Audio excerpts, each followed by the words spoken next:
সুপ্রিয় শিক্ষার্থীবৃন্দ, আজকে আমরা উচ্চ মাধ্যমিক রসায়ন দ্বিতীয় পত্র জৈব রসায়ন অংশ থেকে অ্যালকাইল হ্যালাইড নিয়ে আলোচনা করব।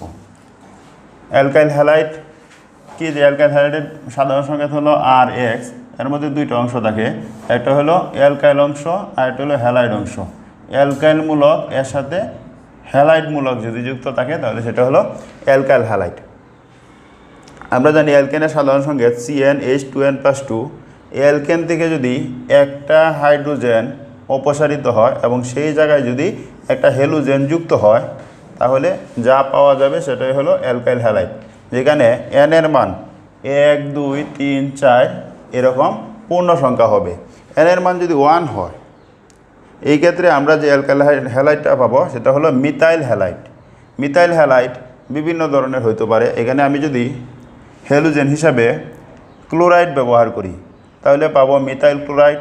হ্যালোজেন হিসাবে যদি আমি ব্রোমাইড ব্যবহার করি তাহলে পাবো মিথাইল ব্রোমাইড, এবং হ্যালোজেন হিসাবে যদি আমি আয়োডিন ব্যবহার করি তাহলে পাবো মিথাইল আয়োডাইড। অর্থাৎ হ্যালোজেন হিসাবে আমি যেগুলো ব্যবহার করতে পারি, ক্লোরাইড, ব্রোমাইড, আয়োডাইড, এর যে কোনোটাই ব্যবহার করতে পারি। এটাই হলো অ্যালকাইল হ্যালাইড। অর্থাৎ একটা অংশ থাকবে অ্যালকাইল অংশ আর একটা অংশ থাকবে হ্যালাইড অংশ। প্রতি ক্ষেত্রে এরকম একটা অ্যালকাইল অংশ আর একটা হ্যালাইড অংশ থাকবে। এই রকম যদি হয় তাহলে এই টাইপ যৌগকে আমরা বলবো অ্যালকাইল হ্যালাইড। অ্যালকাইল হ্যালাইড বিভিন্ন ধরনের হইতে পারে, যেমন যে কার্বনের সাথে হ্যালোজেন যুক্ত আছে, এই কার্বনের সাথে তার 3টা যোজ্যতা খালি আছে, 3টার মধ্যে হাইড্রোজেন হইতে পারে, একটার মধ্যে অ্যালকাইল মূলক, বাকিগুলো হাইড্রোজেন দ্বারা পূর্ণ করতে পারে। যদি 3টাই যদি হাইড্রোজেন দ্বারা পূর্ণ হয় এই ক্ষেত্রে সেটাকে বলা হয় মিথাইল হ্যালাইড। Methyl halide. যদি একটা অ্যালকাইল মূলক যুক্ত থাকে আর বাকিগুলো যদি হাইড্রোজেন দ্বারা পূর্ণ থাকে তাহলে সেটাকে বলা হয় 1 ডিগ্রি অ্যালকাইল হ্যালাইড।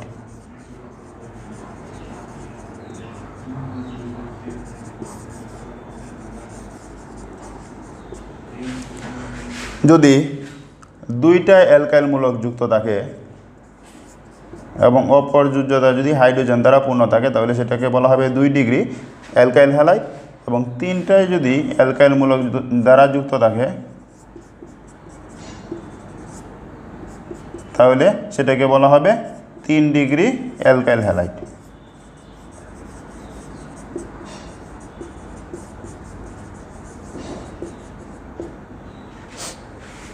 তাহলে অ্যালকাইল হ্যালাইড 3 ধরনের হতে পারে: 1 degree alkyl halide, 2 degree alkyl halide, 3 degree alkyl halide.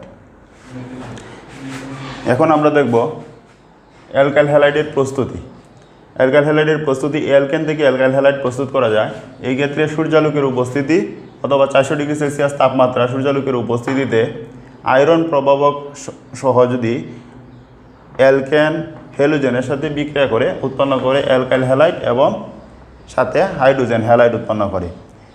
যেমন এখানে আমরা নিয়েছি মিথেন প্লাস ক্লোরিন, বিক্রিয়া করে উৎপন্ন করছে মিথাইল ক্লোরাইড এবং হাইড্রোজেন ক্লোরাইড গ্যাস উৎপন্ন করছে।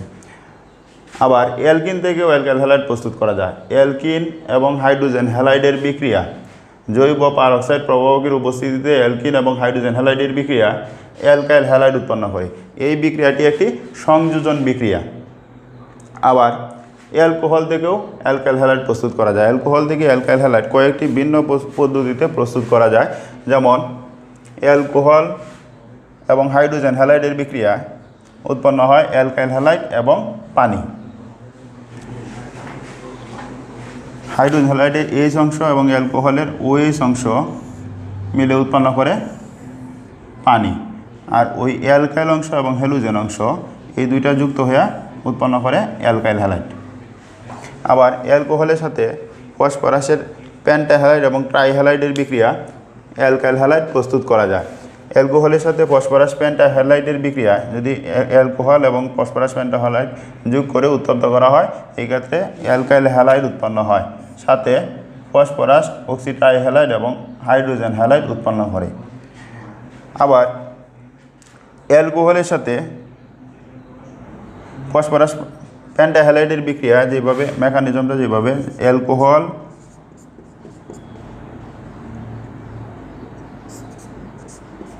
ফসফরাস পেন্টাহ্যালাইড উৎপন্ন করে অ্যালকাইল হ্যালাইড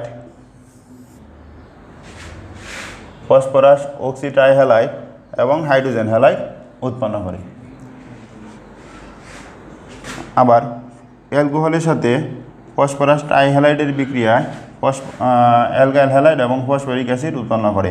এই ক্ষেত্রে 3 অণু অ্যালকোহল বিক্রিয়া করে 3 অণু অ্যালকাইল হ্যালাইড উৎপন্ন করে। অর্থাৎ একসাথে যদি অধিক পরিমাণ অ্যালকাইল হ্যালাইড প্রস্তুত করার প্রয়োজন পড়ে, এই ক্ষেত্রে অ্যালকোহলের সাথে ফসফরাস ট্রাইহ্যালাইডের বিক্রিয়া অ্যালকাইল হ্যালাইড প্রস্তুত করা হয়। অ্যালকাইল হ্যালাইডের বিক্রিয়া।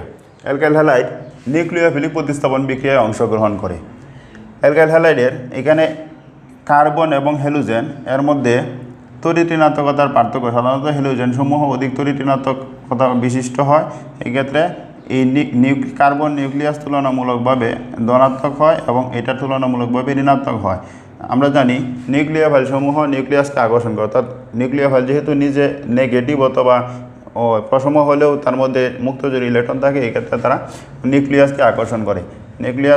নিউক্লিয়াসকে যদি আক্রমণ করে, এই ক্ষেত্রে নতুন যৌগ পাওয়া যায়। ওই নিউক্লিওফাইল মূলত ওই হ্যালোজেন অংশকে প্রতিস্থাপিত করে প্রতিস্থাপিত যৌগ পাওয়া যায়। তো নিউক্লিওফিলিক প্রতিস্থাপন বিক্রিয়া 2 ধরনের। একটি হলো এক আণবিক নিউক্লিওফিলিক প্রতিস্থাপন বিক্রিয়া, যেটাকে আমরা বলি SN1 বিক্রিয়া। SN1 বিক্রিয়া। আরটি হলো দ্বি-আণবিক নিউক্লিওফিলিক প্রতিস্থাপন বিক্রিয়া, সেটি হলো SN2 বিক্রিয়া। এখন আমরা দেখব SN1 বিক্রিয়া এবং SN2 বিক্রিয়া বলতে আমরা কি বুঝি। প্রথমে আসি SN1 বিক্রিয়া। SN1 বিক্রিয়া যেমন CH3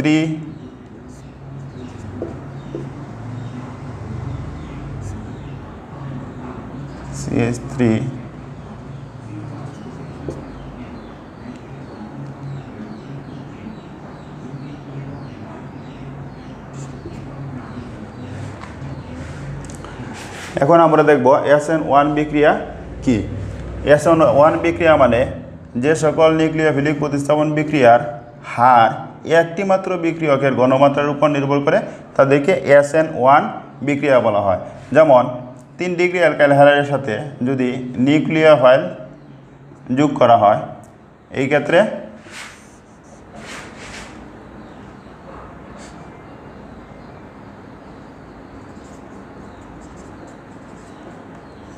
উৎপন্ন হবে 3 ডিগ্রি অ্যালকোহল এবং 3 ডিগ্রি অ্যালকোহল এবং হ্যালোজেন এই ক্ষেত্রে প্রতিস্থাপিত হবে। আমরা যদি এই বিক্রিয়ার মেকানিজমটা লক্ষ্য করি, বিক্রিয়াটি 2 ধাপে ঘটে। প্রথম ধাপে 3 ডিগ্রি অ্যালকাইল হ্যালাইড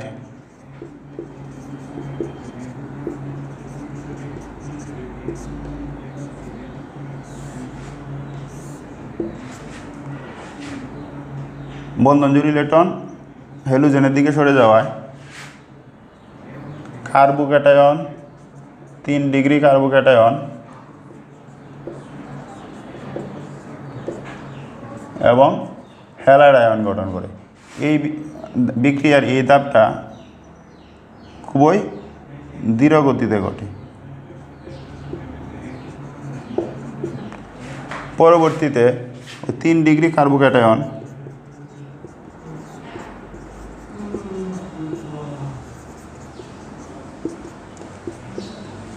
নিউক্লিওফাইলের সাথে যুক্ত হয়ে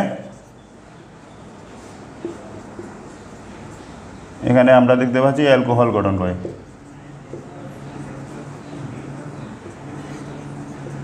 এটা দ্রুত ঘটে।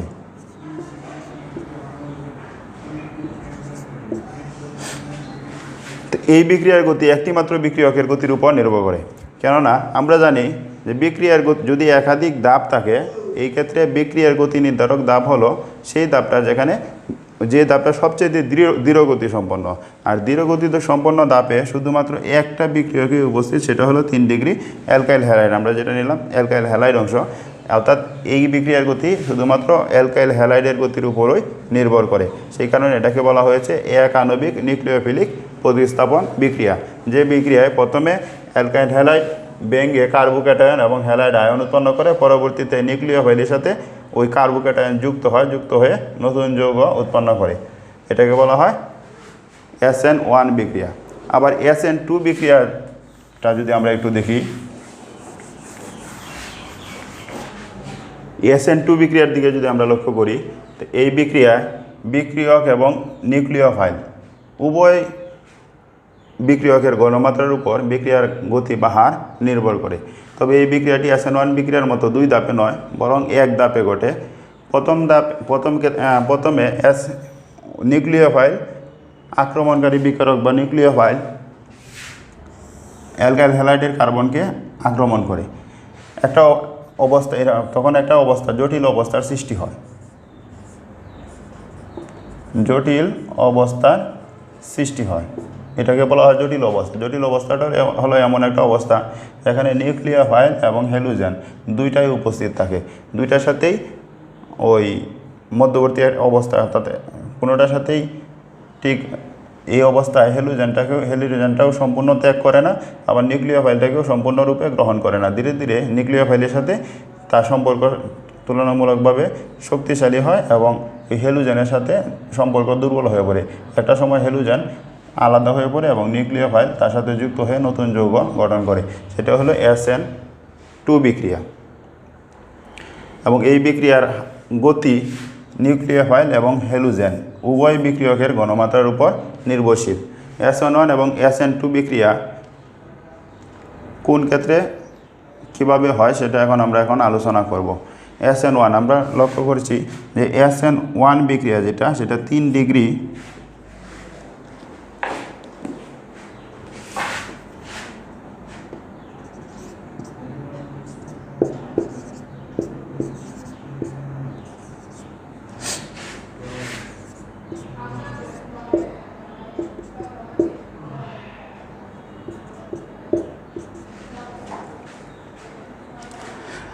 SN1 বিক্রিয়া 3 ডিগ্রি অ্যালকাইল হ্যালাইডের ক্ষেত্রে ভালো ঘটে, কারণ আমরা জানি অ্যালকাইল মূলকগুলো ইলেকট্রন দাতা গ্রুপ। যেহেতু অ্যালকাইল মূলকগুলো SN1 বিক্রিয়ার ক্ষেত্রে কার্বোক্যাটায়ন গঠন করার দরকার পড়ে। প্রথমে কার্বোক্যাটায়ন গঠন হয়, তারপর নিউক্লিওফাইলের সাথে যুক্ত হয়ে যৌগ গঠন করে। এই ক্ষেত্রে কার্বোক্যাটায়ন গঠন করতে হলে কার্বনকে ওই হ্যালোজেন অংশটা ত্যাগ করতে হবে। আমরা এখানে যদি একটু লক্ষ্য করি তাহলে দেখতে পাবো এই 3 ডিগ্রি অ্যালকাইল হ্যালাইডের সাথে 3টা অ্যালকাইল মূলক যুক্ত আছে। আমরা জানি অ্যালকাইল হ্যালাইডগুলো ইলেকট্রন দাতা গ্রুপ, অর্থাৎ এরা যে কার্বন পরমাণুর সাথে যুক্ত থাকে সেই কার্বন পরমাণুর ইলেকট্রনের ঘনত্ব বৃদ্ধি করে। এখানে দাতা গ্রুপ যদি 3টা যুক্ত থাকে, এই ক্ষেত্রে ওই কার্বনের যথেষ্ট পরিমাণ ইলেকট্রনের ঘনত্ব বৃদ্ধি পাবে। আর ইলেকট্রনের ঘনত্ব যদি এই কার্বনের সাথে বৃদ্ধি পায়, তখন এই বন্ধন জোড় ইলেকট্রনটা খুব সহজেই তার দিকে ধাবিত হতে পারবে, অর্থাৎ এখানে কার্বোক্যাটায়ন এবং হ্যালাইড আয়নের সৃষ্টি করতে পারবে।